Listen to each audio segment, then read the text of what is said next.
जैसा कि आप सभी जानते हैं 10 सितंबर 2021 शुक्रवार के दिन गणेश चतुर्थी मनाई जाएगी और मैं गणेश चतुर्थी पर ही आपको एक कथा सुनाने जा रही हूँ। तो आप मेरी कथा सुने।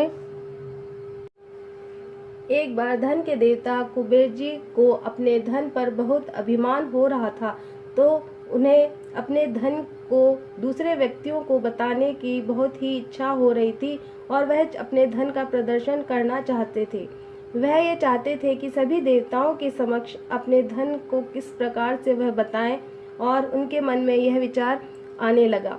परंतु एक दिन उन्होंने यह सोचा कि क्यों ना मैं हर रोज एक देवता को अपने घर भोजन पर आमंत्रित करूं और उन्हें अपने महल, अपना वैभव और ऐश्वर्य को बताऊं। यही सोचकर उन्होंने सबसे पहले शिवजी को अपने महल में भोजन के लिए न्योता दिया। शिवजी कुबेर जी की मंशा को जान गए थे। तब उन्होंने कुबेर जी के घमंड को दूर करने का निर्णय लिया था।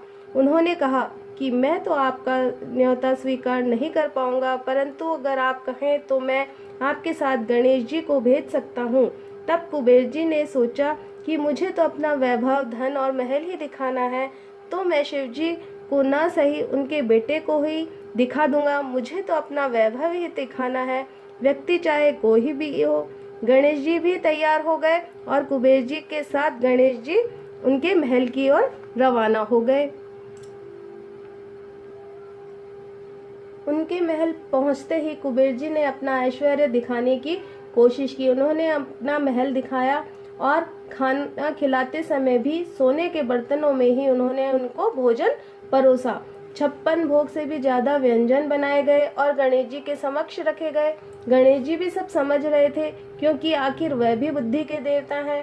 तो कुबेर जी को सबक सिखाने के लिए गणेश जी ने भी वहाँ खाने में जितने भी व्यंजन बने थे उन्हें पूरा खा लिया और उन्होंने कहा कि मुझे अब और चाहिए।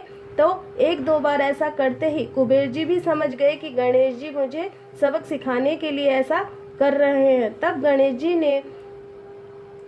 गणेश जी से माफी मांगी और क्षमा याचना करने लगे। गणेश जी भी उन्हें माफ करके वहां से जाने के लिए कहा, परंतु गणेश जी ने भोजन जरूरत से ज्यादा कर लिया था, तो वहां उनकी सवारी यानी मूषक घबरा गया था और अब वो सोच रहा था कि अब क्या होगा। परंतु गणेश जी भी क्या कर सकते थे। उन्होंने थोड़े ही दूर जाने पर वो क्या हुआ, अपनी सवारी पर से फिसल चुके थे और नीचे गिर गए थे। परंतु इधर उधर उन्होंने देखा और वह उठने की कोशिश करने लगे, परंतु उन्हें अचानक से कहीं से हंसने की आवाज आई और वह देखने लगे। उन्हें इधर उधर तो कुछ दिखाई नहीं दिया, परंतु उन्होंने जब ऊपर देखा तो चंद्रमा उन्हें देखकर हंस रहे थे। तब गणेश जी को क्रोध आ गया और उन्होंने चंद्रमा जी को श्राप दे दिया और कहा कि आप अपने सुंदर रूप का आपको बहुत अभिमान है,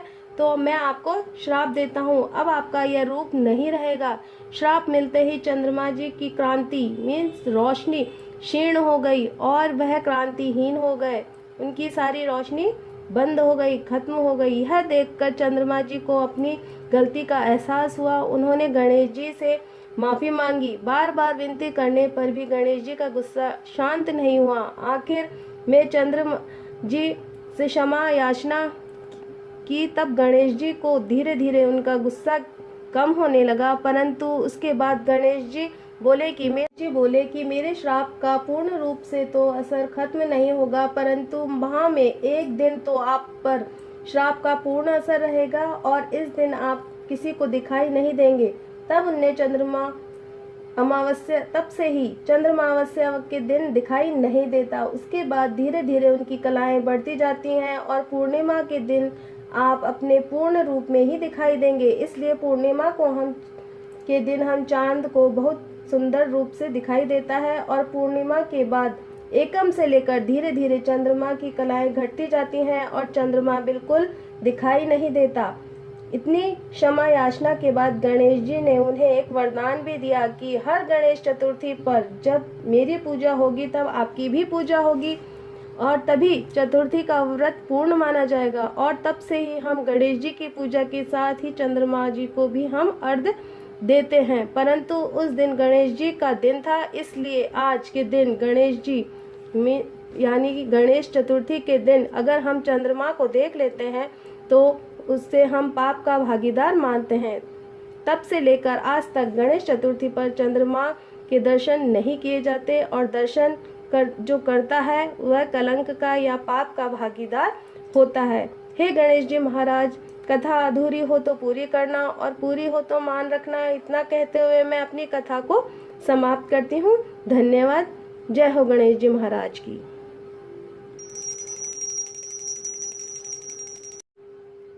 आपको मेरा ये वीडियो कैसा लगा, मेरी ये कथा कैसी लगी, आप मुझे प्लीज़ कमेंट करके बताएं। ओके।